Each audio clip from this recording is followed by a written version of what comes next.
Topic हम लेते हैं energy store in a capacitor. Capacitor का यूज़, उसमें हम चार्ज स्टोर करते हैं और चार्ज के साथ साथ एनर्जी स्टोर करते हैं। तो चार्ज के बहाने से एनर्जी स्टोर करते हैं। तो एक कैपेसिटर में कितनी एनर्जी स्टोर होगी उसको हम उस टर्म्स में निकालना चाहते हैं जो टर्म्स हम पहचानते हैं। जैसे कैपेसिटेंस कितना होता है, C हमको कैलकुलेट करना आता है, वोल्टेज हमको नापनी आती है, चार्ज को भी हम जानते हैं। तो कैपेसिटेंस, पोटेंशियल डिफरेंस, चार्ज, इन सब के टर्म्स में हम एनर्जी निकालना चाहते हैं कि कैपेसिटर में कितनी एनर्जी स्टोर हो सकती है।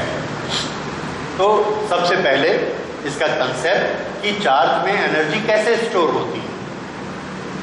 किसी भी चीज़ में एनर्जी तब स्टोर होती है जब हम उस पर वर्क करते हैं और वर्क करके उसको छोड़ देते हैं इंडिपेंडेंट। जैसे एक बॉल को mg फोर्स नीचे लग रहा है, हमने ऊपर mg फोर्स लगाया और डिस्प्लेसमेंट h किया, mgh, ये हमने उस पर वर्क किया और उसको हमने उसी पोजीशन में रख दिया, अलमारी के ऊपर रख दिया। तो हमारा वर्क डन कहाँ चला गया, उसके पास स्टोर हो गया एज ए पोटेंशियल एनर्जी। ये फंडामेंटल प्रिंसिपल हर जगह लगता है। क्या? फोर्स लगाओ, डिस्प्लेसमेंट करो और डिस्प्लेसमेंट करके उस पार्टिकल को, उस बॉडी को दूसरी जगह पहुंचाओ और वहीं छोड़ दो, उसके पास एनर्जी आ गई।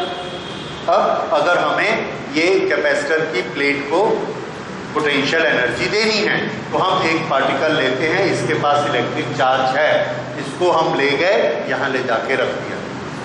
फिर दूसरा चार्ज उठाया, इसको ले जाने लगते हैं, पहले वाला चार्ज रिपेल करता है, हम इस पर फोर्स लगाते हैं, डिस्प्लेसमेंट करते हैं, इस पार्टिकल को यहाँ रख देते हैं। फिर तीसरा पार्टिकल लाते हैं, ये दोनों चार्ज मिलकर इसको रिपेल करते हैं। फिर हम फोर्स लगाते हैं, डिस्प्लेसमेंट करते, वर्क करते हैं, इस चार्ज को यहाँ रख देते हैं। थोड़ी देर बाद हम क्या देखते हैं, ये भर गया। अगर ये भर गया तो इसका मतलब हमने खूब काम किया। तो हमको काम करने में जो एनर्जी खर्च हुई वो कहाँ गई? Store. This is energy of the capacitor.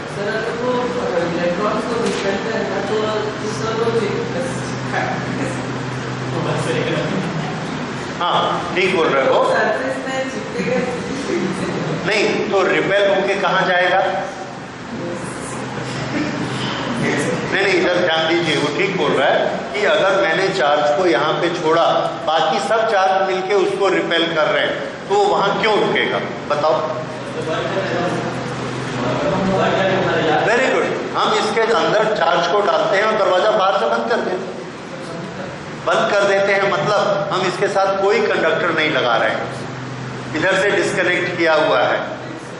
उस तार से हमने बैटरी को जोड़ा, बैटरी ने दबाकर चार्ज को यहाँ भेजा, जैसे ही चार्ज यहाँ आया हमने तार को काट दिया। अब वो चार्ज वापस नहीं जा सकता, क्या करेगा?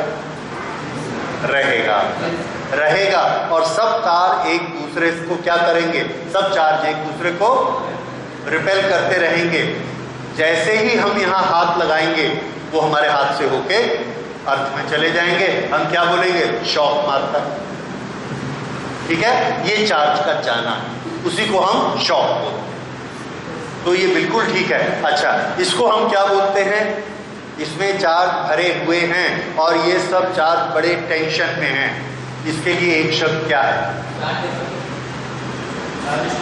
इसके पास वोल्टेज है। क्या है इसके पास? हाँ, पोटेंशियल। ये पोटेंशियल का बढ़ना होता है। समझ आ रहा है? फिर से बहुत सिंपल चीज़ें हैं, हमारी भाषा की चीज़ें। हम लोग अगर शब्द दूसरे यूज कर लेते हैं तो कोई नई कहानी नहीं है, वो पुरानी है। चार्ज हमने दिया, दूसरा दिया, तीसरा दिया, 100 दे दिए, 1000 दे दिए, सब एक दूसरे को रिपेल कर रहे हैं, सबके बीच में बड़ा टेंशन आ गया, लेकिन निकलने का रास्ता कहीं नहीं, निकलने का रास्ता कहीं नहीं है। ये इस तरह से यहाँ से हम रास्ता नहीं देते हैं तो ये सब चार्ज ऐसा भर जाता है, एक दूसरे को रिपेल कर रहे हैं, ये इतने टेंशन में हैं। जब टेंशन बढ़ता है, चार्ज बढ़ता है, टेंशन बढ़ता है, तो हम क्या भाषा यूज करते हैं कि इसके पास क्या आ गया है? पोटेंशियल। हमने जो एनर्जी खर्च करके इसको एनर्जी दी, उस एनर्जी का नाम क्या? Potential energy. वो पोटेंशियल एनर्जी इसकी बन जाती है। अब बात समझ में आ गई कि पोटेंशियल एनर्जी कैपेसिटर के पास कैसे जाती है। ओके, अब कितनी जाती है उसका कैलकुलेशन। अगर हम इसको चार्ज Q देते जा रहे हैं और इसका पोटेंशियल बढ़ते जा रहा है, किसी टाइम पर इसका पोटेंशियल V हो गया है, तो a capacitor is being given charge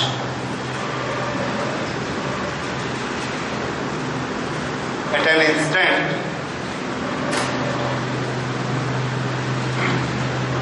its potential is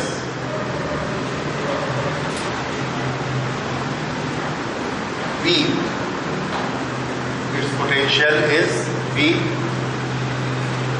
A small charge dq is given. Then work done to give this charge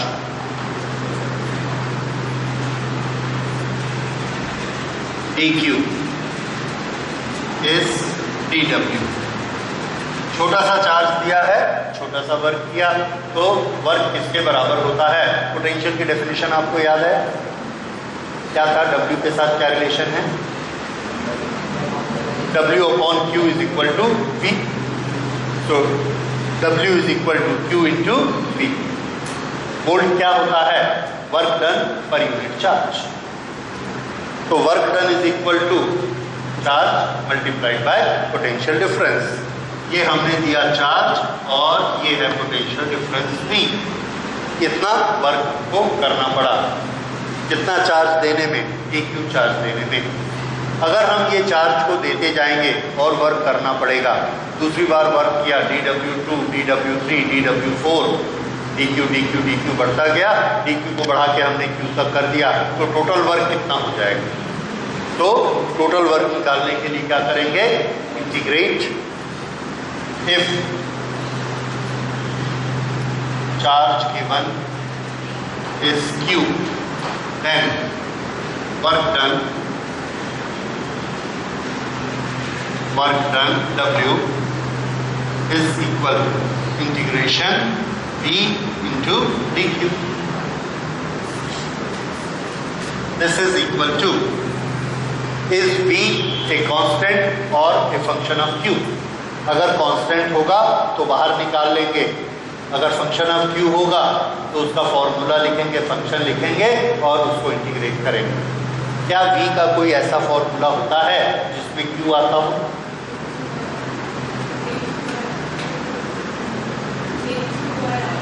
ये किसके लिए?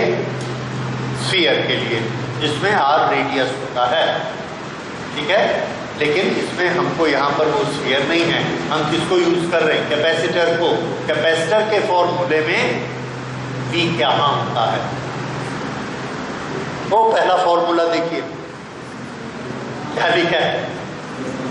V is equal to Q upon C। So V is a function of Q। जितना जितना Q बढ़ेगा उतना उतना V बढ़ेगा। तो इस V को हम क्या लिख सकते हैं? Q upon C। अब फिर से चेक करते हैं, is C a function of Q और इज इट ए कांस्टेंट? शुरू में जब हमने किया था Q is proportionate to V and Q is equal to C into V। What was C? A constant. तो C क्या है? कांस्टेंट। ठीक है, कांस्टेंट है तो इंटीग्रेशन के बाहर आ जाएगा। अब ये क्या बन जाएगा? Is equal to C integration of Q into dq। अब Q dq का इंटीग्रेशन हम सबको आता है, this is Q square upon Q। तो this is half C,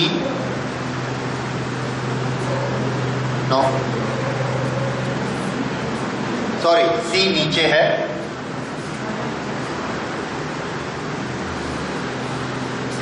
this is 1 upon C 1/c integration q into dq. This is equal to 1/c q dq का integration किया q square upon 2. So this is half q square upon c. ये किसका चला आ रहा है? Work done. ये work done कब से कब किया? If charge given is q. तो अगर हम किसी कैपेसिटर को q चार्ज देते हैं तो हमको कितना वर्क करना पड़ता है? Half q square upon c. ये जो वर्क हम करेंगे, ये वर्क कहाँ जाएगा? This will become energy of the capacitor. So this is energy of the capacitor. Okay, इसको नोट कर लीजिए.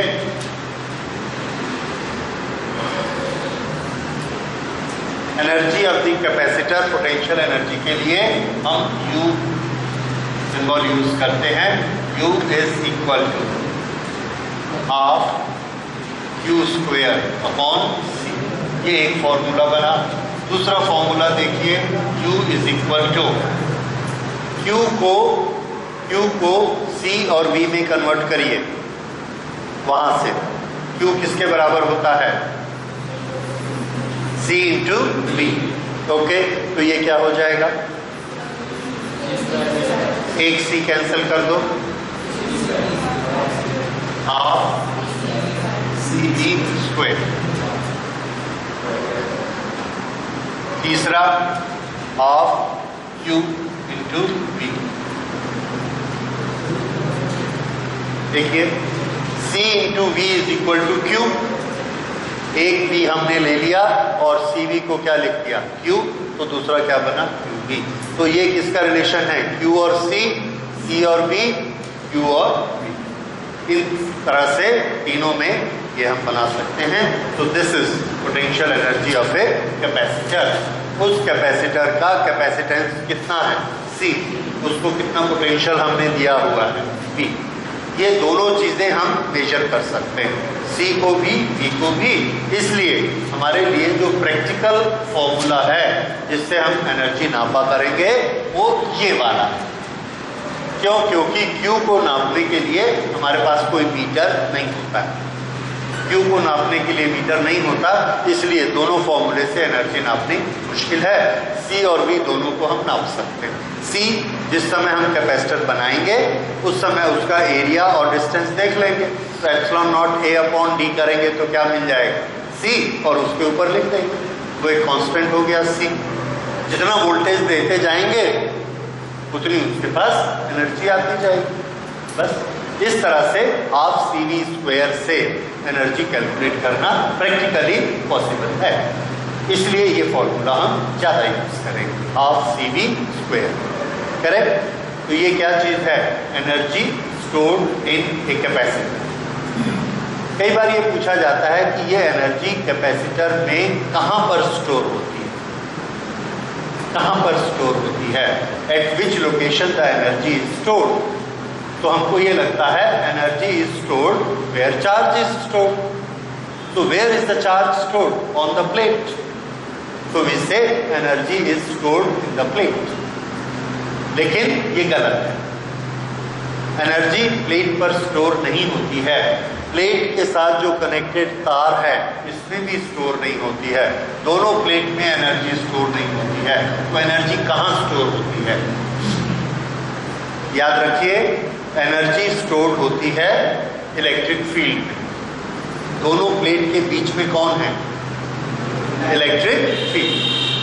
वो इलेक्ट्रिक फील्ड है जिसने हमको काम करने को मजबूर किया था. नहीं तो हम तो सीधे से चार्ज डाल देते. जब हम चार्ज डालने गए तो चार्ज को अपोज किसने किया? वापस इलेक्ट्रिक फील्ड ने. फोर्स कौन लगाता है? F is equal to Q into E. Electric field. तो जैसे ही हम ये चार्ज ले जाते हैं इलेक्ट्रिक फील्ड इस चार्ज को रिपेल करता है, हमको फोर्स लगाना पड़ता है. तो उस इलेक्ट्रिक फील्ड के कारण हमको फोर्स लगाया, तो हम ये मानते हैं कि एनर्जी कहाँ स्टोर्ड है, इलेक्ट्रिक फील्ड में, and electric field is responsible for storage of energy. जितना वो ज़्यादा स्ट्रांग होगा उतनी एनर्जी, और वो हमको दिख भी रहा है, क्योंकि अगर E स्ट्रांग होगा तो V स्ट्रांग होगा, V is equal to E into D. अगर V स्ट्रांग होगा एनर्जी ज़्यादा हो जाएगी, एनर्जी ज़्यादा हो जाएगी। ओके, तो ये नोट कर लीजिए, energy is stored in electric field. Electric field कहाँ बनता है, एट डाइलेक्ट्रिक। ये यहां पर डाइलेक्ट्रिक भरा हुआ है, और इस डाइलेक्ट्रिक में ये इलेक्ट्रिक फील्ड है। यहां एनर्जी स्टोर रहती है, अगर एनर्जी स्टोर की जगह पूछी जाए तो। अब वो दिखने वाली चीज तो नहीं है कि यहाँ दिख रही है या नहीं दिख रही है, only we can assume, only we can give the reasons कि यहाँ पर स्टोर होती है।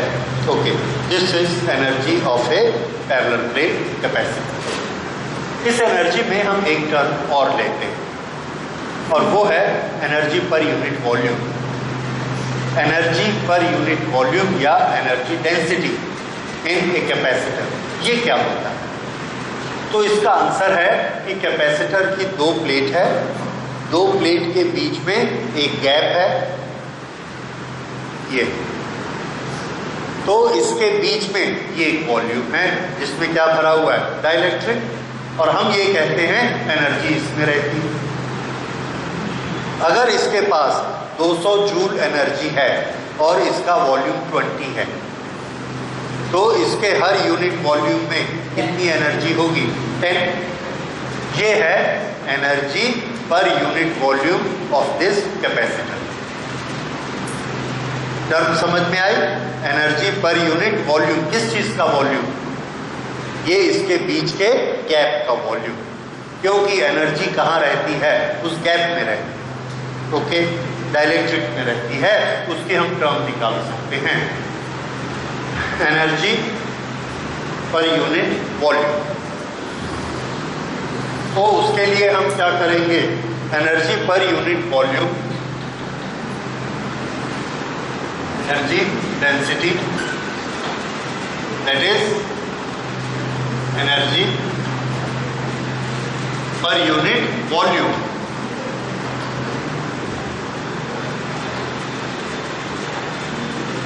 ये हमने लिया स्मॉल यू, स्मॉल यू। उसके लिए हमने क्या करना है, तो हमारा आंसर है कि ये टोटल यू लो, ये क्या चीज है, total energy divided by volume. ये V किसके लिए है, वॉल्यूम के लिए, ये V किसके लिए है, वोल्टेज के लिए। ओके, इसे याद रखिए, और अब हम इसको सॉल्व करते हैं आगे। C का फॉर्मूला बोलिए, कौन सा, एरिया वाला। C is equal to epsilon naught A upon D, ये epsilon naught A upon D, ये C की वैल्यू। ये क्या चीज है, V का E वाला फॉर्मूला बोलिए, V is equal to E multiplied by distance. यहाँ डिस्टेंस कितना है, D, तो V किसके बराबर हो जाएगा, E मल्टीप्लाइड बाय E, और दोनों का square. Okay, this is to be divided by V। V is what, volume. Volume क्या होता है, एरिया मल्टीप्लाइड बाय डिस्टेंस। देखिए इसका वॉल्यूम कितना है, एरिया मल्टीप्लाइड बाय डिस्टेंस, तो ये इसका वॉल्यूम ये हमने लिया। बहुत अच्छे कैंसिलेशन हो रहे हैं, तो we will do the cancellations, A D D D, half epsilon naught E square. This is energy density. तो कैपेसिटर के अंदर जहां इलेक्ट्रिक फील्ड होता है वहां एनर्जी कितनी होती है? तो इसमें तो कुछ है ही नहीं। इलेक्ट्रिक फील्ड में एनर्जी कितनी? E²। ये तो मीडियम का कांस्टेंट। समझ आया? इतना simple formula, that energy is half E²। That's all. तो ये किसका फॉर्मूला है? इलेक्ट्रिक फील्ड की एनर्जी।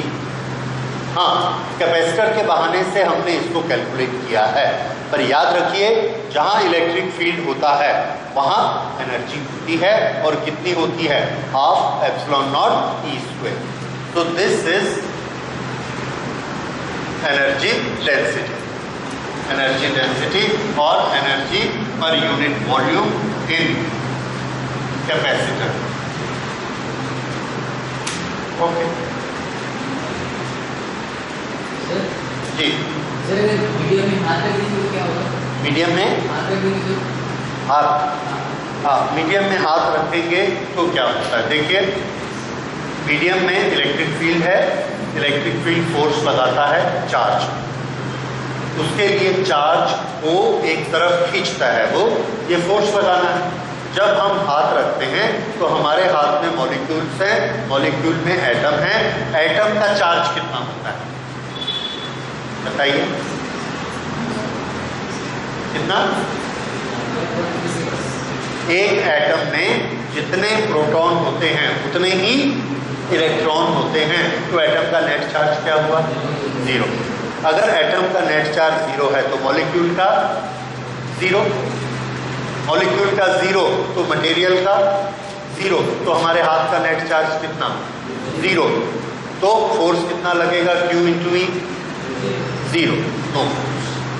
इसलिए कितना भी स्ट्रॉन्ग इलेक्ट्रिक फील्ड हो, आप हाथ रखिए, कुछ नहीं, क्योंकि हमारे हाथ के पास एक ही इंडिपेंडेंट चार्ज नहीं। लेकिन दूसरी चीज, ये जो प्लग है, इस प्लग के एक को हम ऐसे हाथ लगाने में डरते क्यों हैं? शॉक लगता है। तो ये कहां से आ गया? तो आंसर है कि ये जब हम इसको टच करते हैं तो हम उस प्लेट को टच कर रहे हैं जिसके पास बहुत सारे चार्जेस हैं, और वो सब चार्जेस परेशान हैं। क्यों परेशान? जगह कम है और सब एक दूसरे को रिपेल कर रहे हैं। रिपेल कर रहे हैं मतलब बाहर जाना चाहते हैं। बाहर जाने के लिए उनको क्या चाहिए? कंडक्टर।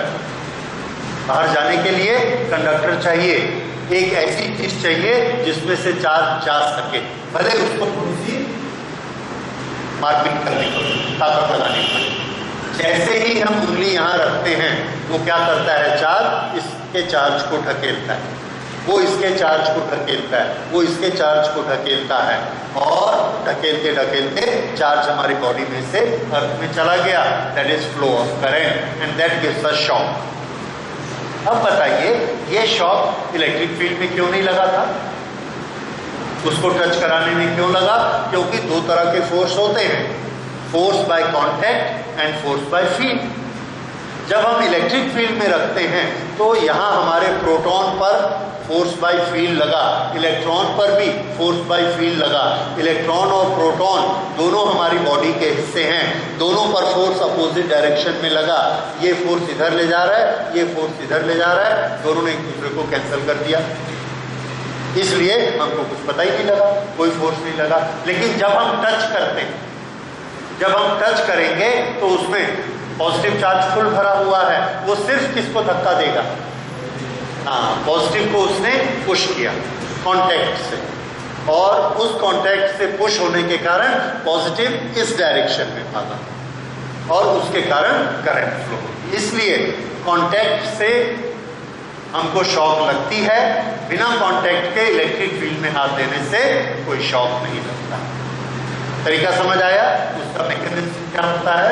बिना कांटेक्ट के ये चार्ज मूव नहीं करेगा, और क्योंकि हमारे एटम का नेट चार्ज क्या है? 0। लेकिन कांटेक्ट करने से जो ये प्लस चार्ज है, ये पहला काम क्या करेगा? जैसे ही हमने टच किया, इसने एक इलेक्ट्रॉन को अपने पास खींच लिया। डिस्टेंस कम हो गया, एक इलेक्ट्रॉन को इसने खींच लिया, इसके पास नेट चार्ज क्या बचा? प्लस। अब प्लस चार्ज को ये सारे प्लस में मिलके क्या किया? रिपेल, और ये दौड़ गया, इसमें से करंट फ्लो हो गई। ये चीज उसमें पॉसिबल नहीं थी। क्यों पॉसिबल नहीं थी? क्योंकि इलेक्ट्रिक फील्ड में हमारे हाथ के इलेक्ट्रॉन को वो खींच के नहीं ले जा पाया। क्या कभी नहीं ले जा पाएगा? आंसर है तो उसने कोशिश की। अगर उसका इलेक्ट्रिक फील्ड ई है और हमने ये उंगली रखी तो ये ई है, ये क्या करेगा? सारे पॉजिटिव को इधर खींचेगा, सारे निगेटिव को इधर खींचेगा। इसके बाद कौन है? एयर। इसके बाद भी कौन है? एयर।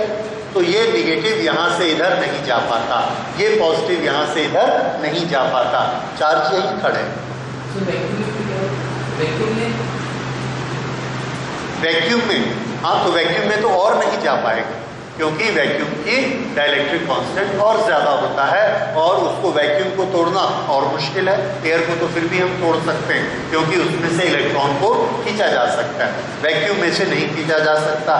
इसलिए उसका जो ब्रेकडाउन है वो और ज्यादा वोल्टेज पर होता है। ठीक है, तो वैक्यूम ज्यादा सेफ है, इसलिए इसके इलेक्ट्रॉन और प्रोटॉन अलग नहीं होते। लेकिन जब हम मेटल से टच करेंगे तो ये क्या चीज है? कंडक्टर। कंडक्टर बड़ी जल्दी हमारे इलेक्ट्रॉन को खींच लेगा। हवा में है, इलेक्ट्रॉन को नहीं खींचेगा, और जैसे ही इसने इलेक्ट्रॉन को खींचा, इसमें प्लस बच गया और प्लस इधर चला गया, इलेक्ट्रॉन फ्लो होना शुरू हो गए। ऐसे इलेक्ट्रॉन फ्लो होते चले जाते हैं, एक इलेक्ट्रॉन, दूसरा, तीसरा, चौथा, तो सारी बॉडी में से इलेक्ट्रॉन फ्लो होते हैं। That is electric current that gives shock. तो अब समझ में आ रहा है? टच होने से शॉक होगा, इलेक्ट्रिक फील्ड लगने से शॉक नहीं होता। करंट का फ्लो होना जरूरी है शॉक लगने के लिए, वोल्टेज जरूरी नहीं है। फिर से इस बात को अच्छे से समझिए, इलेक्ट्रोस्टैटिक्स की चीज है ये भी। एक तार में, पावर हाउस से एक तार जा रही है, उसके नीचे लिखा है 33,000 वोल्ट। एक आदमी उछल कर उस तार को पकड़ के लटक जाता है। अगर वो उसको पकड़कर लटक जाता है तो उसको शॉक लगेगा कि नहीं लगेगा? नहीं लगेगा। क्यों नहीं लगेगा? हाँ, अर्थ के साथ रिलेटेड नहीं है, आप बोल रहे हैं, करेक्ट। अर्थ के साथ रिलेटेड होता तो क्या होता? तो नहीं, आंसर है अगर वो अर्थ के साथ रिलेटेड होता then charge will start moving from high potential to low potential and motion of the charge will make electric current. तो चार्ज जब मूव करता है, इलेक्ट्रिक करंट बनाता है, तो हमारा दिमाग खराब हो जाता है, यानी दिमाग चलना बंद हो जाता है। उसको हम कहते हैं शॉक लगना। तो शॉक लगने के लिए चार्ज नहीं चाहिए, चार्ज का चलना चाहिए, यानी इलेक्ट्रिक करंट चाहिए। हम जब उस तार को पकड़ते हैं, हमारा वोल्टेज कितना है? 33,000 उस तार का वोल्टेज है और हमने उसको पकड़ के लटक गए। हमारी पूरी बॉडी का पोटेंशियल 33,000, लेकिन हमको शॉक नहीं लगता। क्यों शॉक नहीं लगता? क्योंकि शॉक वोल्टेज से नहीं लगता। किससे लगता है? करंट से। करंट से बॉडी के अंदर से चार्ज एक पॉइंट से दूसरे पॉइंट तक चलने चाहिए, और चलेंगे कब? जब पोटेंशियल डिफरेंस होगा। जब हमने उसको ऐसा पकड़ा है तो हमारे हाथ में कितना पोटेंशियल है? 33,000। कमर में कितना है? 33,000। पैर में कितना है? 33,000। तो चार्ज कहां से कहां जाएगा? 70 पोटेंशियल बराबर है, तो चार्ज कहां जाएगा? कहीं नहीं जाएगा। इसका मतलब चार्ज चल नहीं रहा, और अगर चार्ज मूव नहीं करता है तो हमको कोई तकलीफ नहीं, हमको कोई शॉक नहीं लगता है। इसलिए याद रखिए, शॉक कब लगेगा? जब करंट फ्लो हो। हाई वोल्टेज होने से सिर्फ शॉक नहीं लगता। ये रीजन याद रखिएगा कि हाई पोटेंशियल तारों पर अगर पक्षी बैठते हैं उनको कोई शॉक नहीं लगता। This is the reason. लेकिन करंट फ्लो होती है, तब करंट फ्लो होती है, उसका एक पर्टिकुलर करंट की वैल्यू है, I don't remember, 7 milli ampere और समथिंग। उतनी करंट फ्लो होने से वो हमारे शरीर के नर्वस सिस्टम की जो करंट है उससे ज्यादा हो गई, अगर नर्वस सिस्टम की करंट से ज़्यादा हो गई तो नर्वस सिस्टम की करंट हमारे ब्रेन से चलती है, जो हर चीज़ को कंट्रोल करता है। अगर कोई बाहर की करंट उससे ज़्यादा आ गई तो वो करंट अपना इफेक्ट नहीं कर पाएगी। अगर वो करंट इफेक्ट नहीं कर पाएगी तो क्या होगा, सब कुछ चलना बंद हो जाएगा। थोड़ी देर में ब्रेन खुद बंद हो जाएगा, क्योंकि वो खुद भी उस करंट से चलता है। इसलिए जब हम किसी हाई पोटेंशियल वाले पार्टिकल को हाथ लगाते हैं तो क्या होता है, हाई पोटेंशियल वाले पार्टिकल को हमने हाथ लगाया और हमारा पैर अर्थ पर है जो जीरो पोटेंशियल है। Body is a conductor, a sort of conductor, and it has got high potential at this point and low potential at the foot. तो चार्जेस क्या करेंगे, हाँ, charges always move from high potential to low potential. इसलिए हमारी body में से charges चलने शुरू कर देते हैं। That forms electric current. वो इलेक्ट्रिक करंट अगर हमारे नर्वस सिस्टम की करंट से ज्यादा हो गई तो क्या होगा, ब्रेन को सिग्नल जाने बंद हो जाते हैं और ब्रेन काम करना बंद कर देता है। उस समय दो रिएक्शन हो सकते हैं, दो रिएक्शन पॉसिबल है। सुनो, पहले जैसे ही करंट बढ़ती है ब्रेन को सिग्नल मिलता है कि मैंने कुछ ऐसा कर दिया कि करंट आ गई बॉडी में जो कि अलाउड नहीं है। तो ब्रेन से उसको जवाब जाता है कि तुमने जहां हाथ लगाया उस हाथ को तुरंत वापस हटाओ। तो ये उस हाथ को वापस हटा दे और वो सिग्नल की इमरजेंसी, सबसे हाई इमरजेंसी, ब्रेन का कहना है कि तुरंत हाथ हटाओ। वो तुरंत हटाता है और इतनी जोर से हाथ हटाता है कि पूरी बॉडी को ही हटाता है और जमीन पे गिर जाता है। हम क्या कहते हैं, बिजली का झटका लगा, गिर गया। तो बिजली ने उसको झटका नहीं दिया है, उसने खुद को झटका दिया है, क्योंकि ब्रेन से क्या इंस्ट्रक्शन आया था, हाथ हटा लो भैया नहीं तो मर जाओगे। तो इसलिए जिंदा रहने के लिए पूरी ताकत से वो हाथ हटाता है, गिर जाता है, गिर के मर जाता है। यही होता है। अच्छा, दूसरा सुनिए, मान लो हमने बोला कि नहीं हम झटका नहीं देना चाहते, खतरा है, गिरेंगे तो लग जाएगी, तो नहीं हटाते जल्दी। यहां से ब्रेन को सिग्नल गया, ब्रेन ने बोला उंगली को हटाओ। यहां से फिर से सुनो, यहां से सिग्नल गया ब्रेन को, करंट बढ़ रही है। ब्रेन ने अपना ऑर्डर निकाला उंगली को हटाओ। वो ऑर्डर जब तक हमारी उंगली तक पहुंचता, करंट इतनी बढ़ गई कि वो ऑर्डर उंगली तक नहीं पहुंचा। अब क्या होगा,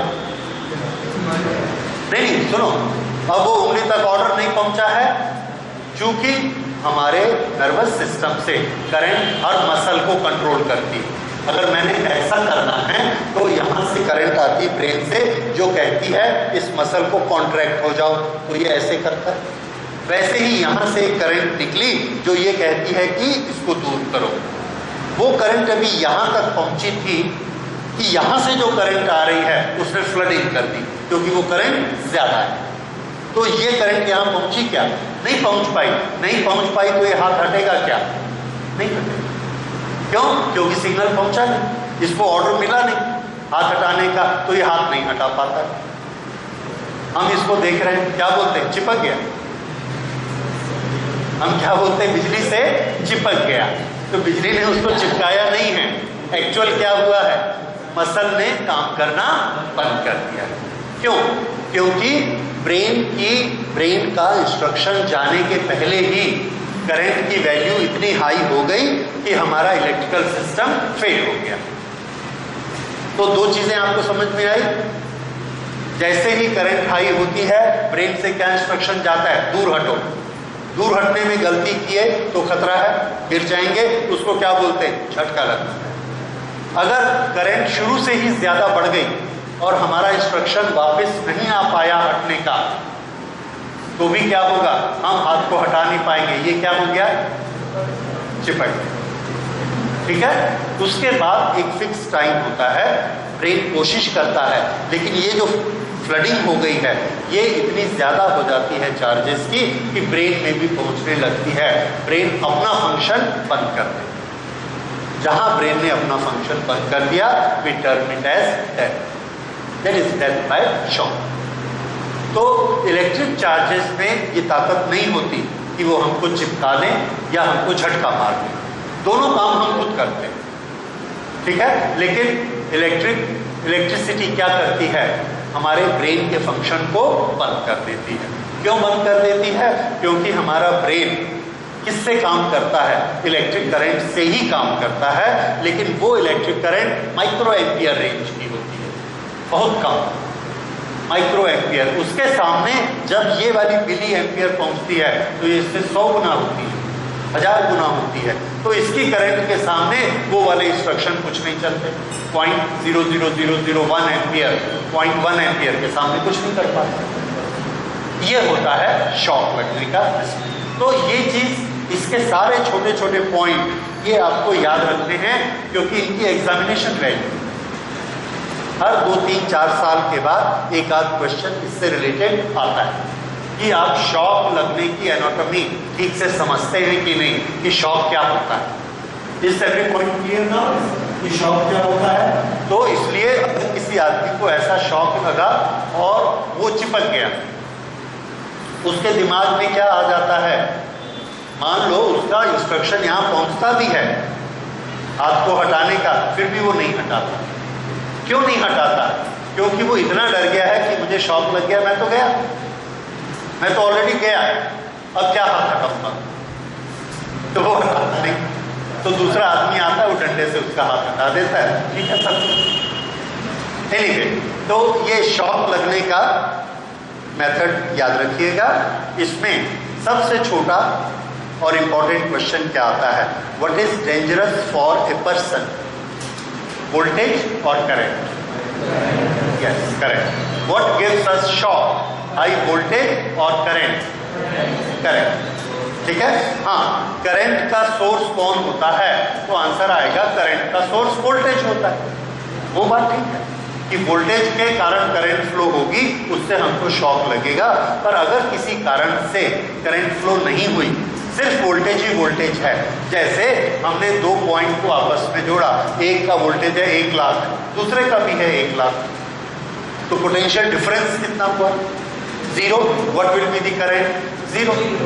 उस समय आदमी को करंट नहीं लगेगी। यही होता है कि दोनों हाथ से हमने 1 लाख वोल्टेज को पकड़ के लटक गए, करंट फ्लो नहीं होगी बॉडी।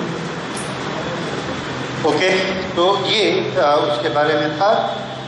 अच्छा, हम लोगों ने एनर्जी के बारे में पढ़ा, और इसके बाद क्या पढ़ रहे थे, एनर्जी डेंसिटी, ये भी हो गया। अच्छा, इसके बाद नेक्स्ट